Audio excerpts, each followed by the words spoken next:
Հաջորդը Հրանուշ Խարատյանն է, որը կներկայացնի Սևծովյան ավազանի հայերի դեպորտացիան Ղրիմի հայեր, Համշենցի հայեր, Սևծովյան ավազանի 45 թվականի էթնիկական աքսորը հայեր և հույներ։ Շնորհակալություն։ Ես մի քիչ դուրս եմ եկել մեր ընդհանուր թեմայից, Հայաստանից եմ դուրս եկել, փորձելու նաև ԽՍՀՄ այլ դրվագներում, բայց չեմ դուրս եկել հայ ժողովրդի հանդեպ իրականացված բռնությունների շարքից, միայն թե ուզում էի, որ այս նորից հնչեր մեր քննարկումների մեջ։ Բանն այն է, որ մենք գիտենք ԽՍՀՄ-ում բռնաճնշումների տարբեր թիրախները, այդ թիրախների մեջ սոցիալական կուլակներ, չգիտեմ, նախկիններ, ազնվական ծագում ունեցողներ, դասակարգայիններ, դրանց մեջ նաև այդ այլ թիրախները, տիպը շպիոնամանները և այլն, բայց դրա կարևոր բաներից մեկը գիտեք էթնիկականներ։ ԽՍՀՄ-ում մոտապես 56 հրաման նով թիրախավորված էթնիկական աքսորներ կային, սկսած փոքրերից եմ ասում, կորեացիներից, լեհերից, մենակ 16 այդպիսի թիրախ Կովկասի տարածքում կար, բայց ընդհանուր առմամբ դեպորտացիաները թեմա են ռեպրեսիոլոգիայում ետպատերազմական շրջանում, երբ որ ԽՍՀՄ միացրեց պատերազմի ընթացքում Արևմտյան Ուկրաինա, Բելառուսիա, Մոլդովա, Էստոնիա, Լատվիա, Լիտվա և այնտեղի մաքրումների մեջ նորից վերականգնվեց և սոցիալական թիրախավորումը, ծագման թիրախավորումը, դասակարգային թիրախավորումը և էթնիկականները, այսինքն շատ հստակ էթնիկական պատկեր էր ձևավորում և փոխում։ Ես այսօր վերադառնում եմ կրկին նրան, որ էթնիկական թիրախավորումների շարքում Կովկասում հիմնական էթնիկական թիրախը միշտ եղել են հայերը։ Եվ սա կարևոր է մեզ համար հասկանալ։ Այսօր խոսեց Աշխենը քրդերի մասին, քրդերը ոչ միայն Հայաստանից, այլև ադրբեջանից և Վրաստանից են ենթարկվել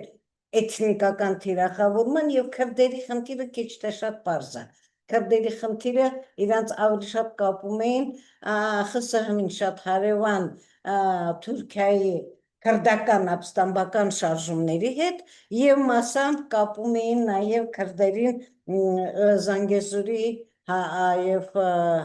Ադրբեջանի հարաբերություն Կարմիր Քրդստանի վերածման հարցերով և Ադրբեջանից նույնիսկ ներքին քրդական դեպորտացիա է եղել առանց ԽՍՀՄ ընդհանուր դեպորտացիաների, մաքուր ներհանրապետական, որը ԽՍՀՄ հազվագյուտ երևույթ էր։ Բայց հայկական դեպորտացիաները բոլորը ընդհանուր ԽՍՀՄ մակարդակով են եղել և միշտ տարբեր քննարկումներում դնում եմ, քննարկում ենք, ես ինքս էլ վերջնական դեռ պատասխան չունեմ, թե ինչու են հայերը այդքան թիրախավորված։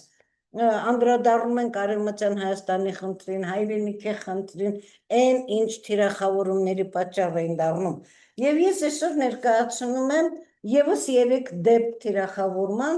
հենց մասնավորապես հայերին ուղղված, որտեղ դեպորտացիոն փաստաթղթերը և ձևակերպումները երբեմն շղարշված են, իսկ երբեմն շատ ուղղակի են։ Այդ շատ ուղղակիներից ամենահայտնին, գիտեք, 49 թվի դեպորտացիաներ, որին մենք տարբեր առիթներով բազմիցս անդրադարձել ենք, բայց որտեղ ես այս վերջերս հենց այս մեր գիտաժողովին նախապատրաստվելիս ևս մի նոր փաստաթուղթ կամ նոր աչքով տեսա։ Այդ գլխավոր փաստաթուղթը, գիտեք,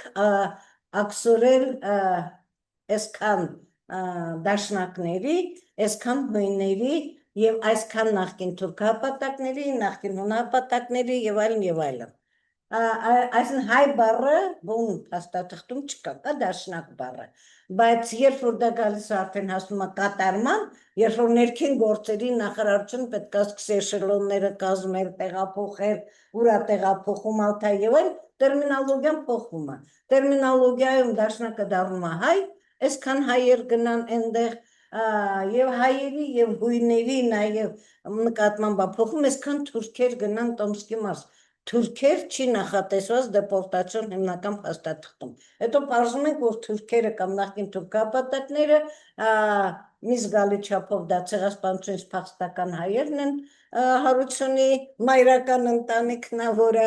վանեցիներ են եւ հույներ են էլի զգալի մասով եւ ես գնալով հույների ավելի ու ավելի մեծ ցուցակներ եմ հիմա տեսնում եւ Մոսկվայի ես վերջերս ազգայնության ինստիտուտի կոնֆերանսին մի հույն ելույթ էր ունենում ես Zoom-ով էի միացել իր հետ երկար քննարկում ենք այդ հույների եւ նրանց թուրքական եւ այն փաստաթուղթը որ ես հայտնաբերեցի հետեւյալն էր գնացող էշելոնները Կովկասում վերադասավորվում էին հետո գնում էին մի մասը Ալթայ մի մասը Տոմսկ ու ես գտնում եմ մի գնացքի պետի հաշվետվություն որ ինքը ընդունել է այսքան մարդ եւ ճանապարհել է ասում է ընդունեցի այսինչ համարի էշելոնով այսքան թվով ինչ-որ 300 քանի ազգությամբ դաշնակ по национальности դաշնակ այսինքն նա ունի նախկին փաստաթուղթը որտեղ ինքը գիտի որ դա էթնիկական դեպորտացիա բայց փաստաթուղթում գրած է դաշնակ հիմա ինքը լրացնում է թուղթը գիտի որ էթնիկական է գրած է դաշնակ ուրեմն ինքը ազգությունը դաշնակ է Ես երկար չեմ կանգառնում սրա վրա, ուզում եմ ընդհանրապես ասել, որ բոլոր դերակատարները գիտեին խոսքն ինչի մասին է։ Բոլոր դերակատարները դա էթնիկական էին տեսնում եւ հասկանում եւ գիտեին, որ դա հենց էթնիկական է, բայց դեպորտացիոն փաստաթղթերի ձևակերպումները այնքան շղարշված են, որ մեզ ավելի շատ մնում է ընդհանուր դատողություններ անել հասկանալու թե ինչու էին հայերը օրինակ թիրախավորված, ես իմ այդ բոլոր մեջ հայերին առանձնացնում եմ, ասելու նաև հենց այսօրվա բուն թեմային։ Այդ 49 թվի դեպորտացիա փաստաթղթը տարածքը, որտեղից պետք է աքսորեին այդքան դաշնակի եւ այդքան հույնի, տարածքը ընտրված է Սևծովյան ավազանը։ Սևծովյան ավազանի մեջ Հայաստանը չի մտնում, բայց Հայաստանը կա։ Մյուս երկրները Ադրբեջանն էլ չի մտնում ըստ Սևծովյանի մեջ, բայց Ադրբեջանն էլ կա։ Կա Վրաստանը, կա Ուկրաինայի հարավը եւ կա Ռուսաստանյան Դաշնության հարավը կոնկրետ նշած շրջաններով։ Եվ Սևծովյան ավազանը պիտի մաքրվի X տեսակ ազգություններից եւ այդ X տեսակ ազգությունների մեջ շարունակ հայերը եւ հույները կան։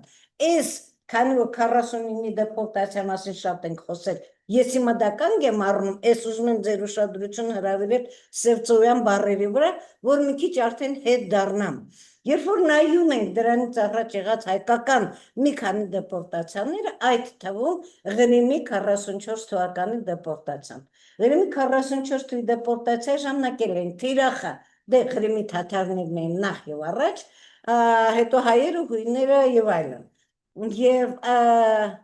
ինձ շատ մասնավոր հետաքրքրում է այն, որ այդ հայերի եւ հույների դեպորտացիայից 2 ամիս հետո, որ գործողությունը կատարվել է, բոլորին տարել են աքսորավար, ինչ են արել եւ այլն, եւ հատուկ նույնիսկ փաստաթուղթ են հրատարակել, որ այն ընտանիքները, որոնք դեպորտացիային ենթարկվել եւ գտնում են այսինչ տեղերում, բայց նրանց ընտանիքի անդամները դեռ պատերազմի դաշտում կռվում են, կամ նրանց զավակները, որոնք զինվոր են այսինչ տեղերում, նրանք իրենց զորամասերից ազատվելուց հետո պիտի գնան իրենց ընտանիքներին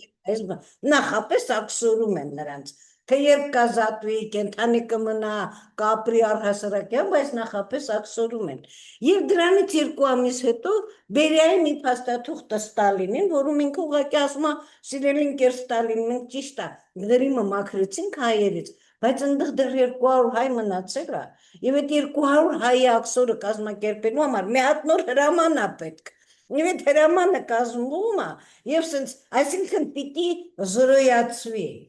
Այդ դեպորտացիայից հետո ես բավական մանրամասն նյութը նայել եմ, այդ դեպորտացիայից 2 ամիս հետո մի նոր հրաման են կազմում, թե այդ աքսորված բնակչության փոխարեն ում պետք է բերեն այդ դատարկված Ղրիմը։ Ու այդ դատարկված Ղրիմ բերում են էլի լիքը արտոնություններ խոստանալու, բայց ուզում այդքան էլ չեն կատարում, որտեղ բերում են X թվով ուկրաինացիներ եւ ռուսներ, որոնց կեսն էլ չի մնում։ 2 տարի հետո մի հատ նոր փաստաթուղթ է, որ կոլխոզներում են դրել, կով ենք տվել, էս են կարել, են են կարել, բայց թողել գնացել են այդ մարդիկ։ Այդ Ղրիմը լցնելը շատ բարդ դեպք է դառնում։ Հիմա շարունակեմ, եթե Ղրիմի թեման, ես հիմա հենց աշխատում եմ այդ նյութի վրա հրատարակում, պարզում ենք, որ էլի շատ բաներ պարզ են, բայց հիմա գալիս է փաստաթղթի եւ շարունակականության հերթը։ Պարզում ենք, որ Ղրիմը հայերից եւ հույներից եւս մի անգամ մաքրվել է դրանից առաջ, եւ դա եղել է 18-րդ դարում, երբ որ Եկատերինա Թագուհին Ղրիմը գրավում էր։ Եվ լավ բոլոր փաստաթղթերը հստակ դուրս են գալիս։ Եկատերինա Թագուհին ինչպես է հիմնավորում։ Այդ ժամանակ Ղրիմի տերը խանգիրեյներն էին թաթարական։ Ոսկե հորդայից հետո Ղրիմը մնացել էր խանգիրեյների իշխանության տակ, բայց այդ տարածքի խանգիրեական իշխանության տնտեսական հենարանը հայերն ու հույներն էին։ Հիմա Եկատերինան գրում է, որպեսզի կռիվ չանենք խանգիրեի հետ, պատերազմ չանենք, իրեն զորավարին, որ Պաճոմկինին հետո Պաճոմկինին են այդ ամբողջ բանակցությունները իրանց պատասխանը գրագրությունը Պաճոմկինի հետ է։ Այդ Պաճոմկինյան տաներ բաների գաղափարները եւ այլ։ Պաճոմկինին գրում ասում է, գիտես ինչ, այդ խանգիրեին խնդիրը լուծելու համար արի մենք տեղի հայերին ու հույներին աքսորենք, տեղահանենք, նրա տնտեսական հենարանը կորչի եւ մենք նրա հետ արդեն կունենանք քաղաքական բանակցությունների ճանապարհով Ղրիմը անցնի ռուսական հովանավորության տակ։ Գալիս է Պաճոմկինը, սկսում է այդ հայերին եւ հույներին համոզել, որ իրանք դիմեն, որ իրանք կամավոր ուզում են տեղափոխվել այդտեղից։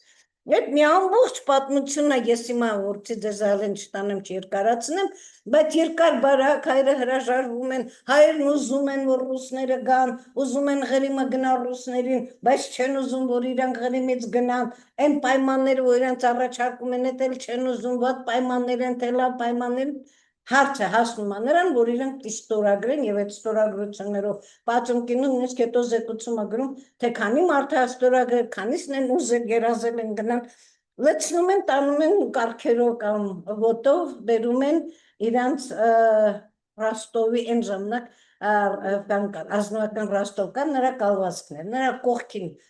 ուղղակի տափաստանում թափում են, հետագայում ես հայկական շատ լավ հետազոտել կան, դրանց չեմ հղիանում, վերջերս եմ հայտնաբերել մի Ղրիմցի հրեա, որը հետո մի տարի հետո գնացել է, նա գրում թե ինչքան մարդ է մահացել այդ ճանապարհին եւ հետո այդ տափաստանում մինչեւ իրենք իրանց համար ջրի հացի բան տեղ են գտել, մինչեւ սկսեն ինչ որ ձևով վերակառուցել իրենց կյանքը։ Դրա հիման վրա այսօրվա գիտեք նորն է, բայց հույներին էլ աքսորել են այ հիմիկվա Մարիուպոլ քաղաքը, դա այդ հույների ոնց որ Նախիջևանը հայերի կառուցած քաղաքն է, այդ աքսորը Մարիուպոլն էլ հույների կառուցած քաղաքն է։ Այ հեղինակներն ասում են, որ Մարիուպոլը այդպես է կոչվում հույները, որտեղ ուզել են Մարիամի աստվածածնի անունը տալ, 19-րդ դարի ռուսները գրում են չէ, հա, Մարիա Ֆյոդորովա Թագովա անունն է, սրանք թողնում եմ, բայց ըստ էության Ղրիմի այդ առաջին հայաթափումը եւ հունաթափումը, այո, օգնեց Եկատերինայի Ղրիմի քաղաքականության իրականացմանը, բայց հետո դե մեկ Ղրիմի թաթարները միշտ խնդիր էին եւ միշտ օրակարգային էր Ղրիմը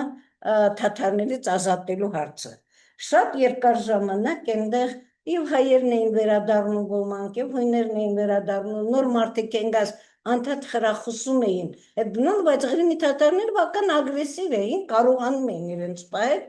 եւ ըստ էության դա մնաց մինչեւ երկրորդ համաշխարհային պատերազմը, երբ որ Ղրիմի թաթարներին մեղադրեցին տոտալ հանցագործության մեջ։ Սրանք բոլորը գերմանացի պասոբնիկներ են եղել եւ իրանց բոլորին պետք է աքսորել։ Այդ աքսորից հետո, դեպորտացիայից հետո Ղրիմի թաթարներին տվեցին վերադարձի իրավունք։ Մնացած Ղրիմից աքսորվածներից ոչ մեկը վերադարձի իրավունք չի ստացել։ Հայերը, հույները, նրանք ռեաբիլիտացվել են, այսինքն իրանք հանցանք չունեն, բայց վերադառնալու իրավունք չեն ստացել։ Ընդ որում հայերի թիվը մոտ 10,000 էր Ղրիմից, որոնք երկրորդ համաշխարհայինին գնացին, եւ Ղրիմում ոչ մի հայ չմնաց։ Այսօր մոտապես այդքան հայ կա Ղրիմում, բայց դրանք Ղրիմի հայերը չեն։ Դրանք սովետի եւ հենց հիմա էլ նաեւ սովետի փլուզումից հետո էլ տարբեր ճանապարհներով այնտեղ գնացած են հենց հիմա իմ մոտ կա Ղրիմից տեղահանված հայերի հասարակական կամ կազմակերպության նախագահի նամակը որ մի 300 հայ են տեղահանվածներից որ ուզեցել են վերադառնալ բայց իրավունքը չեն ստացել Սա նույնպես ուրեմն ես համարում եմ, որ խորհրդային քաղաքականությունն է Սևծովյան ավազանը հայերից մաքրելու ազատելու։ Երրորդ դեպքը, դա այսօր արդեն իմ կողմից հիշատակված, հիմնական Սերգեյ Վարդանյանի կողմից հետազոտվածն է, որը ԽՍՀՄ դեպորտացիաների բոլոր փաստաթղթերում կա համշնցի հայերի դեպորտացիան, բայց ինչ ա եղել նրանց հետ, ոնց ա եղել եւ սա Սերգեյ Վարդանյանի հետազոտությանն ենք մենք պարտական, որտեղ բացի բուն աքսորի փաստացի փաստաթղթերից մենք նրանց կյանքի վերաբերյալ ըստ էության այլ տեղեկություններ չունեին, Սերգեյ բավական մանրամասն խորհրդային տարիների վերջին է, փող չկար իհարկե տենց բաների համար, պարտքեր անում թեյի համար էլ էր ժամփին, բայց գնացել է մարդը գյուղ առ գյուղ, գնացել է համայնք առ համայնք, խոսել այդ մարդկանց հետ, թե նրանց ինքնության փոփոխությունները, թե նրանց ցանկություն, թե նրանց պատկերացումը, ինչ են վերջապես իրանց աքսորել, իրանք մինչև հիմա ըստ էության չգիտեն իրանց ինչ են աքսորել, ամեն մեկը անում է իր ենթադրությունը կամ իր քաղաքականությանը հետևելու ընթացքում, բայց միասնական ընդհանուր կոմպակտ կարծիք, թե ինչ են իրանց աքսորել, չկա։ Եվ այդ մարդիկ էլ են փորձել նրանց վերադարձի իրավունքի խնդիրը նույնպես չի փաստաթղթավորված։ Ռեաբիլիտացիա անցել են, ռեպատրիացիա չեն անցել, այսպես ասենք։ Փորձել են մի քանի անգամ վերադառնալ Վրաստան, որտեղից իրանց աքսորել են, Աջարիայի տարածք գլխավորապես, բայց ինչպես բոյկոտեց եւ թույլ չտվեց Վրաստանը ըստ էության թուրք մեսխեցիների վերադարձը, նույն տրամաբանությամբ համշնցի հայերի վերադարձը թույլ չտվեց, եւ որտեղ ես հիմա չեմ ժամանակն ուզում եմ խնայել նաեւ հարցերի համար, ես ամփոփում եմ իմ ասելիքը, իմ խնդիրը այսօր շրջանառության մեջ դնելն է,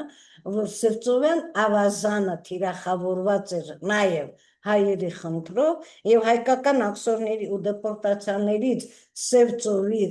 ափերը հայերից մաքրելը խնդիր էր։ Այս երկար բարակից հետո ուղղակի ասեմ, ես չեմ գտել փաստաթուղթը, բայց ոստակ գիտեմ, որ կա, այդ փաստաթղթին հղում են անում որոշ աքսորականների գործեր, որոնք անհատապես կան, Կրասնոդարի երկրամասից հիմա ունեմ մի համարյա 500 մարդու տարբեր տեղերից քաղած փաստաթղթեր, որտեղ մարդը աքսորվել է Կրասնոդար երկրամասի այսինչ գյուղից, մեղադրանքը նացիոնալնիստ Արմենին գիտեք այդ մեղադրանքը ազգային պատկանելությունն է, ազգային պատկանելության համար եւ հղումը արված որոշ տեղեր ինչ որ մի փաստաթղթի, որը ըստ երևույթին Կրասնոդարի երկրամասից հայերի աքսորին պիտի վերաբերվի, բայց որը բնականաբար Հայաստանում չկա, բայց այս պահին չկա, կարող են ձևակերպել դա արդեն եղած անհատական գործերի քանակով, որ կա իրականությունը, բայց բուն հրամանը այդ աքսորի չկա։ Այսպիսով իմ այսօրվա ելույթի հիմնական խնդիրը Սևծովյան ավազանի հայերի նկատմամբ հատուկ քաղաքականության եւ հատուկ վերաբերմունքի հարցադրման ներկայացումն էր։ Շնորհակալություն։ Շնորհակալություն։